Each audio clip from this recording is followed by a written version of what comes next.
आजच्या व्हिडिओमध्ये मी तुम्हाला पशुपतीनाथ महादेवाचं व्रत कसं करावं याची संपूर्ण माहिती देणार आहे। व्हिडिओ पूर्ण पहा म्हणजे योग्य ती माहिती तुमच्यापर्यंत पोहोचेल, तुमच्या मनामध्ये कोणत्याही प्रकारची शंका राहणार नाही। मी तुम्हाला पशुपतीनाथ व्रताची जी काही माहिती देणार आहे किंवा जी काही व्रतविधी सांगणार आहे, तर हे व्रत सुद्धा आपल्याला त्यासाठीच करायचं आहे, आपल्या मनातील इच्छा पूर्ण करण्यासाठी पशुपतीनाथ व्रत करायचं असतं। तर पशुपतीनाथ हे महादेवाचंच रूप आहे आणि जशी आपण महादेवाची पूजा करतो अगदी त्याच पद्धतीने आपल्याला ही व्रताची पूजा करायची असते। थोडेफार नियम जे आहेत व्रताचे ते आपल्याला अगदी तंतोतंत पाळून हे व्रत पूर्ण करायचं असतं। एक एक करून मी तुम्हाला सर्व माहिती देते। पशुपती व्रताला सुरुवात कधी करायची? पशुपती व्रताला सुरुवात तुम्ही कधीही करू शकता, कोणत्याही महिन्यापासून करू शकता। फक्त व्रताच्या दिवशी सोमवार असला पाहिजे एवढी काळजी तुम्हाला घ्यायची आहे। मग तो सोमवार कृष्ण पक्षातला असला काय आणि शुक्ल पक्षातला असला काय, काहीच अडचण नाही। किंवा असंही नाही, बऱ्याच वेळा आपण महादेवांची जी व्रत आहेत ती सोमवारी आणि त्यातल्या त्यात श्रावण महिन्यात करतो, पण पशुपती व्रत तुम्ही कोणत्याही महिन्यातल्या सोमवारपासून सुरू करू शकता। तुम्हाला 5 सोमवार हे व्रत करायचं आहे आणि हे व्रत करत असताना महिलांना एखाद्या सोमवारी जर मासिक पाळी असेल तर मग तो सोमवार ग्राह्य न धरता अजून एखादा सोमवार तुम्हाला जास्त करावा लागेल आणि शेवटच्या सोमवारी तुम्हाला उद्यापन करायचं आहे। तुम्ही हा उपवास कराल, हे व्रत कराल तर तुम्हाला मंदिरात जाऊनच पूजा करायची आहे। महादेवांच्या मंदिरात जाऊन तुम्हाला पशुपती व्रताची पूजा 5 किंवा 6 सोमवार करता येणार आहे। म्हणजे एखाद्या महिलेचा जर एखादा सोमवार मासिक पाळी किंवा काही अडचणींमध्ये गेला तर मग 6 सोमवार तिचे होऊ शकतात, म्हणून 6 सोमवार सांगितलं। तर या व्रताचा सगळ्यात पहिला आणि महत्त्वाचा नियम असा आहे की हे व्रत आपल्याला मंदिरात जाऊनच करायचं असतं। म्हणजे याची जी काही पूजाविधी असते ती आपल्याला मंदिरात जाऊन करायची असते, सकाळी आणि संध्याकाळी प्रदोष काळामध्ये। ज्या सोमवारपासून तुम्ही या व्रताला सुरुवात कराल त्या सोमवारी सकाळी लवकर उठा, शक्यतो ब्राह्ममुहूर्तावर म्हणजे सूर्योदयाच्या पूर्वी उठण्याचा प्रयत्न करा। सूर्योदय झाला की सूर्यदेवांना अर्घ्य द्या। एका तांब्याच्या भांड्यामध्ये पाणी घेऊन त्यामध्ये लाल किंवा कोणत्याही प्रकारचं सुवासिक फूल ठेवा, हळदी कुंकू टाका, त्याचबरोबर थोड्याशा तांदळाच्या अक्षता टाका आणि सूर्यदेवांना तुम्ही ओम सूर्याय नमः हा जप करत करत अर्घ्य द्या। त्यानंतर तुमच्या व्रताच्या पूजेला तुम्ही मंदिरामध्ये जाऊ शकता। तर सोमवारचं व्रत आहे आणि महादेवांना पांढरा रंग किती प्रिय आहे किंवा महादेवांच्या पूजेमध्ये पांढऱ्या रंगाचं महत्त्व काय आहे हे तुम्हाला वेगळं सांगायला नको। सूर्याला अर्घ्य देऊन झाल्यानंतर तुम्ही तुमच्या पशुपती व्रताच्या पूजेसाठी महादेवांच्या मंदिरात जाऊ शकता। पशुपतीनाथ हे जरी नाव असलं तरी ते महादेवांचंच रूप आहे, ते महादेवच आहेत, त्यामुळे तुम्ही महादेवांच्याच मंदिरात जाऊन पूजा करायची आहे। आणि महादेव आपल्यावर जितक्या लवकर प्रसन्न होतात, आपण त्यांना भोळे महादेव म्हणतो, तर तितक्या लवकर ते क्रोधित सुद्धा होतात। फक्त आपल्याला त्यांची पूजा करताना एकही चूक होऊ द्यायची नाहीये, नाहीतर त्याचे अनिष्ट परिणाम आपल्याला भोगावे लागतात। त्यातल्या त्यात पशुपती व्रताची पूजा इतकी काही अवघड नाही, मात्र त्या पूजेचे नियम मात्र आपल्याला तंतोतंत पाळायचे आहे। आता जेव्हा तुम्ही मंदिरात जाल तर तुम्ही पांढऱ्या रंगाचं वस्त्र नेसूनच जायचं आहे। मग तुमची पूर्ण पांढऱ्या रंगाची साडी किंवा पूर्ण पांढऱ्या रंगाचा ड्रेस असला पाहिजे असं काही नाही, नसेलच तर तुम्ही तुमच्या एखाद्या साडीमध्ये थोडाफार पांढरा रंग असेल तर अशा प्रकारची साडी सुद्धा नेसून गेलात तरी चालेल, आणि नसेलच तर मग दुसऱ्या कोणत्याही रंगाचे कपडे साडी नेसून तुम्ही मंदिरात जाऊ शकता। आता इथे एक महत्त्वाचा नियम लक्षात ठेवायचा आहे, ज्या शिवालयामध्ये तुम्ही पहिल्या सोमवारी गेलेला आहात त्याच मंदिरात किंवा त्याच शिवालयामध्ये तुम्हाला 5ही किंवा 6ही सोमवार जायचं आहे। कारण तुम्ही पहिल्यांदा समजा एका मंदिरात गेलात, दुसऱ्या सोमवारी दुसऱ्या मंदिरात गेलात तर अशी चूक करू नका किंवा असं काही करू नका। त्यामुळे जवळपासचं मंदिर तुम्ही यासाठी निवडू शकता, म्हणजे तुम्हाला जाणं येणं किंवा पूजेवरून परत घरी येणं सुद्धा सोपं होईल। नसेलच आणि तुम्हाला मात्र हे व्रत करण्याची मनापासून इच्छा असेल तर मग मात्र तुम्ही कोणत्याही महादेवाच्या मंदिरात जाऊ शकता, पण मग तुम्हाला 6ही किंवा 5ही सोमवार त्याच मंदिरात जावं लागेल, याची काळजी तुम्हाला घ्यायची आहे। तर मंदिरात जाताना तुम्ही बेलाची पानं, धोत्र्याची फुलं, धोत्र्याची फळं, त्याचबरोबर एक पांढऱ्या रंगाचा धागा किंवा कापसाचं वस्त्र, त्याचबरोबर अगरबत्ती, धूप, दीप म्हणजे दिवा, त्याचबरोबर फुलं असतील, महादेवांच्या पूजेमध्ये पांढऱ्या रंगाची फुलं वापरली जातात तर ती फुलं, किंवा नाही मिळाली तर कोणत्याही प्रकारची सुवासिक फुलं तुम्ही नेऊ शकता। बेलाचं फळ मिळालं तर ते सुद्धा नेऊ शकता।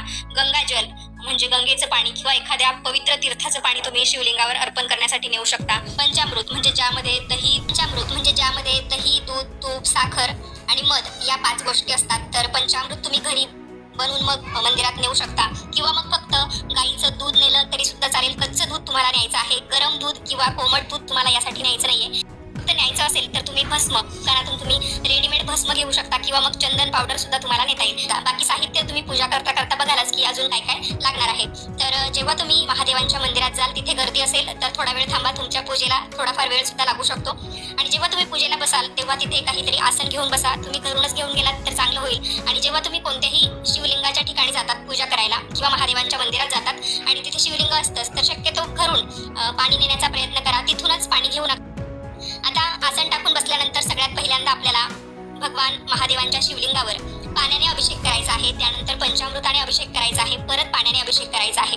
पहिल्यांदा जर कोणी महादेवाच्या पिंडीवर काही शृंगार केलेला असेल म्हणजे फुलांची आरास, बेलपत्र म्हणजे सजावट जर काही केलेली असेल तर ती तुम्ही अलगद बाजूला काढून ठेवा. शिवलिंगाला व्यवस्थितपणे स्नान घाला. नंतर सगळ्यात अगोदर तुम्हाला बेलपत्र वाहायची आहेत तर बेलपत्र पालथी करून वाहायची. आणि घरून तुम्हाला नेताना काही फळं सुद्धा न्यायची आहे. तुम्ही सीझनल फळं म्हणजे त्या ऋतूनुसार कोणती फळं उपलब्ध होतात त्यातून एखाद दोन फळ नेऊ शकता. त्याचबरोबर खडीसाखर सुद्धा नेली तर चांगलं होईल किंवा मग संध्याकाळच्या पूजेत तुम्ही नेऊ शकता. आणि विधिवत पूजा करा. एकदम साध्या सोप्या पद्धतीची ही सकाळची पूजा असते. फुलं वाहा, बेलपत्र वाहा, धूप दीपांनी ओवाळा. श्री शिवाय नमस्तुभ्यम किंवा साधा सोपा ओम नमः शिवाय हा जप तुम्ही करू शकता.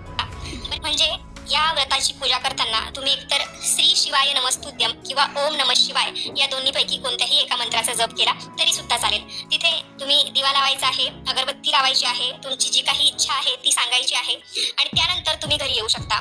आता व्रत कसं करायचं म्हणजे उपवास कसा करायचा, तर उपवास तुम्हाला दिवसभर करायचा आहे. जोपर्यंत तुम्ही पूजा करून येत नाही तोपर्यंत तुम्हाला काहीच खायचं नाहीये.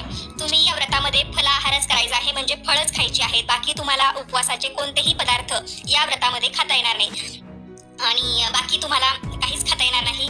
दही, दूध, त्याचबरोबर अजून काय मीठ टाकलेले उपवासाचे पदार्थ, चिप्स हे काहीच खाता येणार नाही. फक्त फळं आणि फळांचा रस एवढंच मात्र तुम्ही खाऊ पिऊ शकता आणि पाणी पिऊ शकता. दिवसभर उपवास केल्यानंतर संध्याकाळची पूजा कशी करायची हे सुद्धा मी तुम्हाला सांगते. जे साहित्य मी तुम्हाला पूजेसाठी सांगितलं होतं ते सगळं तुम्ही महादेवाच्या पिंडीवर म्हणजे शिवलिंगावर अर्पण करू शकता. तुम्हाला 108 पानं मिळाली पूजेसाठी बेलाची तर ती सुद्धा तुम्ही अर्पण करू शकता. नाहीच बेलाची पानं मिळाली आणि पहिल्यांदा तिथे कोणी महादेवाच्या पिंडीवर बेलाची पानं वाहिलेली असतील तर ती पानं तुम्ही घेऊन स्वच्छ धुवून परत पूजेमध्ये वापरली तरी सुद्धा चालणार आहे. आणि बाकी तुम्ही बाजारातून जर ही पानं विकत घेणार असाल जिथे फुलं, पानं, पूजेचं साहित्य मिळतात तिथे तर मग तुम्हाला काही गरज पडणार नाही. तिथे तुम्हाला सगळं रेडीमेड भेटून जाणार आहे. आता दिवसभर उपवास कसा करायचा हे मी तुम्हाला सांगितलं. आणि कोणताही उपवास असो, कोणत्याही प्रकारचं तुमचं व्रत असो, हेच व्रत नाही तर तुम्ही वर्षभरात जेवढी काही व्रत वैकल्य करतात, उपवास करतात, एकादशी, चतुर्थी किंवा बऱ्याच प्रकारची, तर कोणतंही व्रत जेव्हा असतं तेव्हा मात्र दिवसभरात झोपायचं नाही. व्रताच्या दिवशी झोपण्याची चूक अजिबात करत जाऊ नका. संध्याकाळची ही जी पूजा असते पशुपती व्रताची ती आपल्याला प्रदोष काळात करायची असते. आणि प्रदोष काळची पूजा कधी करतात तर सूर्यास्त होण्याच्या 45 मिनिटं अगोदर आणि सूर्यास्त झाल्यावर 45 मिनिटं नंतर असा प्रदोष काळ असतो. त्यामुळे तुम्हाला अगोदर जरी समजलं नाही की आता सूर्य कधी मावळणार आहे तर तुम्ही सूर्य मावळल्यानंतर 45 मिनिटाच्या आत मंदिरात जा आणि पूजा करून घ्या. आता संध्याकाळच्या पूजेमध्ये तुम्हाला काय न्यायचं आहे, संध्याकाळच्या पूजेमध्ये तुम्हाला शिवलिंगाला अभिषेक करण्यासाठी पाणी न्यायचं आहे. त्याचबरोबर 6 पिठाचे दिवे न्यायचे आहे. आणि तुम्ही जर पहिल्या सोमवारी गव्हाच्या पिठाचे दिवे करून नेले त्यामध्ये तुम्ही फुलवात किंवा मग दुहेरी वात घातली तरी सुद्धा चालेल. पण शक्यतो ज्यांना तुपाचा दिवा लावायचा आहे त्यांनी फुलवातच त्यामध्ये ठेवावी. जर पहिल्या सोमवारी तुम्ही कणकेचे दिवे नेले तर 6ही सोमवारी तुम्ही कणकेचेच दिवे न्यायचे आहे. पहिल्या सोमवारी तुम्ही जर पंत्या नेल्या तर बाकीच्या सोमवारी सुद्धा पंत्या. म्हणजे पहिल्या सोमवारी तुम्ही जी कृती कराल तीच कृती तुम्हाला प्रत्येक सोमवारी करायची आहे. आणि हा पशुपती व्रताचा सगळ्यात महत्त्वाचा नियम आहे. थोडक्यात काय, या व्रताच्या 5ही किंवा 6ही सोमवारी तुम्हाला एकसारखेपणा ठेवण्याचा प्रयत्न करायचा आहे.